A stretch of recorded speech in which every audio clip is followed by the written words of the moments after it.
So if we press both of those buttons at the same time, I think they're recording. All right, I'll take it.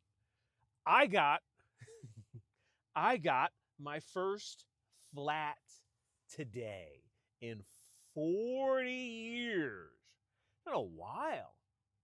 Like like full flat. Um my since I've had this bike, since back on a motorcycle, I've had um a tire go flat literally the moment I get home. Not a big deal. Then I put another one on and then I'm on my way. And actually I went to sleep, got up the next morning, put another one on. So that one really didn't count. This one counts because I got up this morning and I went to work and I did my checks first thing in the morning. Check my tire pressures, check my oil, make sure nothing was falling off the bike, whatnot, so forth. So I work DoorDash, so uh, that's kind of a thing I have to do because I can't let stuff get out of control on that bike. Um, it's like it's a commercial bike, really. But got to work, made $20, $22. Got to uh, got to Berlin McDonald's is going bananas. They need to hire more people, and I wasn't dealing with it today. And there were no grown-ups working. It was all the younger crew, and I was like, I'm out. So I got a call going from Berlin to El Cerro Mission, and I said, all right, no problem. And then they do another call on top of that, and then so I head up to Los Lunas, do a couple calls in Los Lunas, and I knew ahead of time. I knew ahead of time it's time to change this tire because when I got up this morning and checked the tire pressure, I could see that where they put both of the halves of the tire together. I could see that little line going around the center. I was like, here we go. I'm getting close. But I thought I had another week. I thought I could I thought I could get away with another week. And no, I couldn't. Because I did a couple calls in Los Lunas. Um, went over by Panda Express, and like, it was just weird. Like I was trying to, and I just put the front tire on. I put a brand new Road Six on the front, and then I said, "All right, I'll do the back one next week. I don't feel like doing it yet." And I was like, "Something is the front tire flat?" So I looked over at the red light. Nothing wrong with the front tire, and something's wrong. And then I get over by the Home Depot, and why does this bike feel weird? And then I make the turn into Panda Express, and it's just really weird at that point. I never felt the bike like that. And I get off, get my tire pressure gauge out, check the front, front's good, walk around the back, and the minute I looked at that back tire, I knew it was gone. The minute I looked at it, I was like, ain't no reason to even check it. Poked it with my finger, it was super soft. I was like, crap. Sorry, I'm gonna put some air in it. I'm absolutely not doing what I'm supposed to do. I know what I'm supposed to do. At this point, I'm supposed to cash it in, go home. Nope. I'm hard headed. So I go to the Maverick in Los Lunas and try and put air in the tires. I'm only gonna work a couple hours today. So, whatever. And then I swipe my card on the thing and the pump is broke. So I got $2. I paid $2 for no air. There's no air in the machine. Tires like seriously gone flat at this point. So I pulled off and I was like, all right, that's it. I'm just gonna hang out for a minute. And then I had to tow all the way home and all the way to Berlin. Had some dinner, grilled some chicken. And then I finally did it. I'm gonna give myself a hand for doing what I'm supposed to have been done in the first place. Swapped out my tire. I put on a spare. Um, the original tire that came with the bike. It's like an 18-year-old Avon, but Amazon says the new tire will be here. What is today? Monday, Thursday. So, whatever. Uh, so that was the beginning of my day. I got a little bit done. Um, my day would have gone a lot smoother had I done what I was supposed to had did, but I didn't do what I was supposed to had done. What are you gonna do? And while we're on the subject of uncomfortable things about Mike today, I'm going to give a painful admission from a leather guy. As much crap as I give guys who ride around in the hooded sweatshirts, because I don't say the word hoodie, as much crap as I give to those guys, jeans and t-shirts, and the muscle guys, and the girls who think yoga pants are going to protect them in a slide, as much crap as I give to them about their riding attire, I have been riding around for 2 years at work, only at work, because only at work, yeah, only at work because I need the flexibility. I need the flexibility and I need the breathability. In basic, I think it's like motocross gear. Like I think it's like a motocross shirt, jacket. It's like super ventilated. You can see through it. I'm holding it up for the listeners, and you can just kind of see through it. But I've been wearing that, and I have to admit, I didn't die. I didn't even get hurt. I'm perfectly fine. And I fell a couple times. Um, like you fall a lot doing DoorDash on a motorcycle, and it's always because you put your foot down wrong. Every time you get on the bike, it's a different place. Like it's always somebody else's driveway, somebody else's sidewalk, and you don't know where everything. Like at home, you know where everything is, but out on the road, you pulling 100 different driveways a day. You have no idea. So what are you going to do? You're going to put your foot down and you're going to pay the price. You're going to pay the price in the long run. Turn that off before I get copyrighted. So you're going to fall, but I got to make a sincere apology for all the people I gave all the crap for all their gear, cuz I just like leather, okay? Can we just be okay with leather? It's nothing to do with the it's not related to the motorcycle at all. I like having some other animal skin on my body. Is that so wrong? Is it so wrong to make sure that the skin gets lotion all the time, so it's nice and supple on my body when I want to wear it? Is it really a terrible thing? Just put it back in the basket. We'll pull a string up, and you'll be fine. Everybody wins. In the meantime, I'm perfectly fine. The day I started wearing these ventilated pants and ventilated jackets and stuff, I thought I was immediately going to slide to my death. Never happened. I mean, I intentionally don't get on the highway with this gear on, with the work gear on. With the work gear on, it's always below 45 miles an hour. I've been over 50, and I guess I mean, for the type of bike that I ride, like for example, I've done hundreds of sport bike autopsies. Hundreds. When I was doing autopsies, hundreds of sport bike autopsies. I maybe did two uh like Harley Davidson type style bikes autopsies, maybe two. I remember as one firefighter and I don't even remember the other one, maybe two.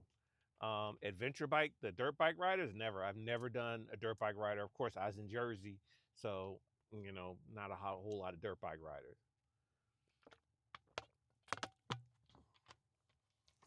But I gotta say, with I extend my deepest apologies for all the crap that I've given to the not leather wearers on motorcycles. Because it seems on preliminary instruction that you might not slide right into the burn unit immediately after taking off leather. I just like the leather. Can we just be okay with leather? And in the meantime, also, I wanted to talk about photography and motorcycles, and that includes video too. When you say photography, you're actually talking about both. And you have to specify still photo or motion photo. And photography means actually both. So for the guys who, the motorcycle photographers here, um, I one of the reasons I bought the bike that I bought, the FJR 1300, and considered strongly the ST 1300 and the Kawasaki Concord, always seemed kind of big for me. This is like it seems like a taller guy's bike, so I was just out of the running. Um, but those two bikes, I always thought. I mean, before I clicked yes, my main concern was how much photography gear can I get on this motorcycle, and I can get and it has to be, I can kind of mix and match it. I could do a little still and a little video, but it has if I'm doing a motorcycle portrait, then if I'm doing a still photo portrait, then uh it it has to be mostly that gear, and I really don't bring much video. I'll bring like the Osmo Pocket with the gimbal on it. I'll bring that because it's small and that's all there is. If I'm doing full video, then I can carry everything and have plenty of room left over with all my video gear. I have yet to add a drone to the setup to see if it all fits, but a drone's only like that big now, so I think I can do it with that easy. Um, but you can get uh, backdrop rigging, a big tripod if you put it on the back seat, a small tripod if you put it in the top box, um, full still photo setup, and I would go either film or digital. I never really do both at the same time. I'm a fine art photographer, so I only really ever bring film anyways. Um, and I can also pack out developing materials too. So on in the top box is tripod, softbox, batteries, mix and match little bits and stuff, and everything with a knob on it has to be taped. Everything with a knob on it has to be taped because the vibrations will unscrew everything, and you just spend forever just putting everything back together. So the little screw that goes in the bottom of the camera, you got to put some tape over it to keep it from going AWOL.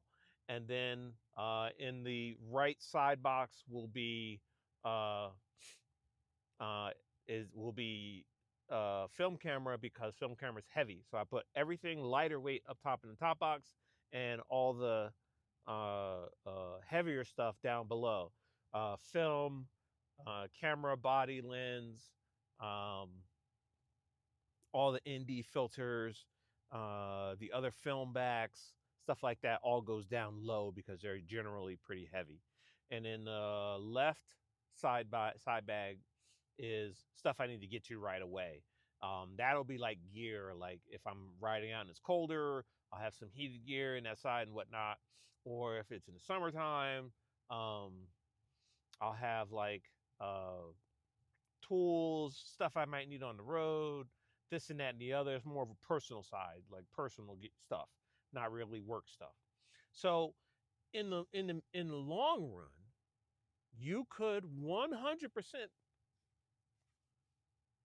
run your photography business on a motorcycle.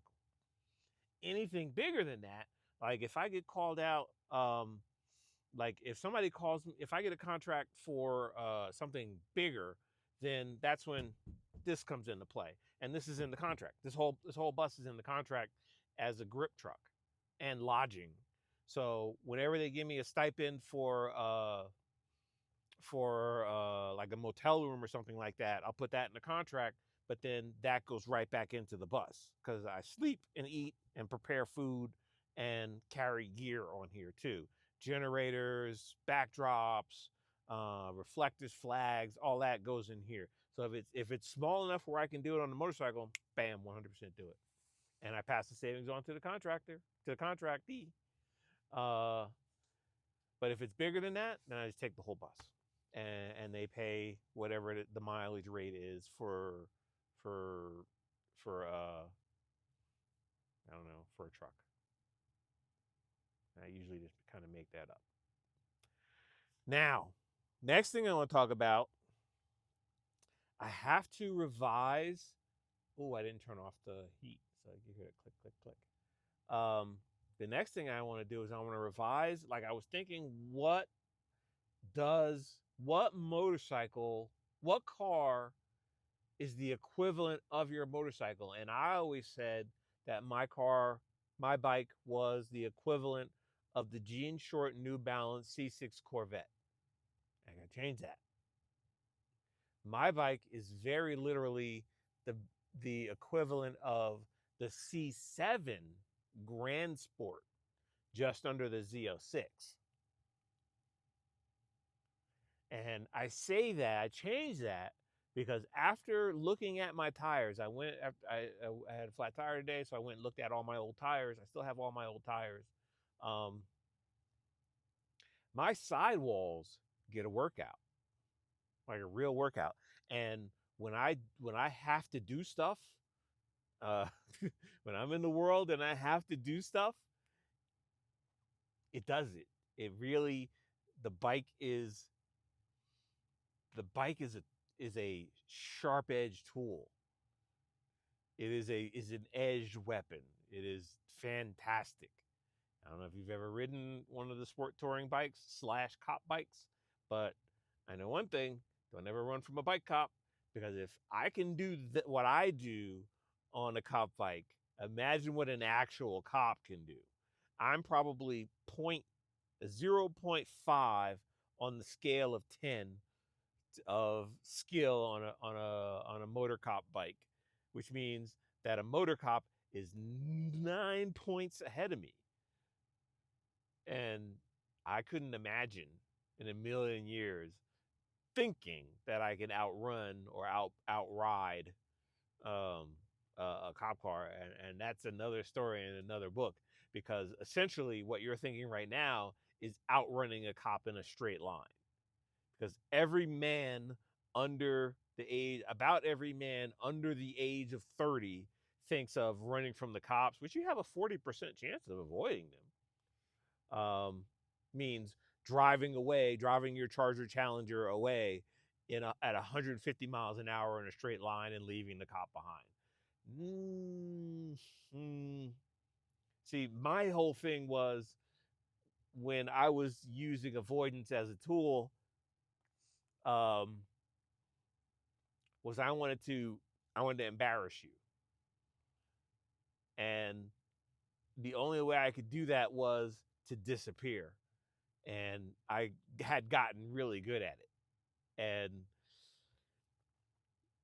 to think that this bike has that capability, although it's not an inspiration of mine any longer. I'm 50 years old. I'm just not interested.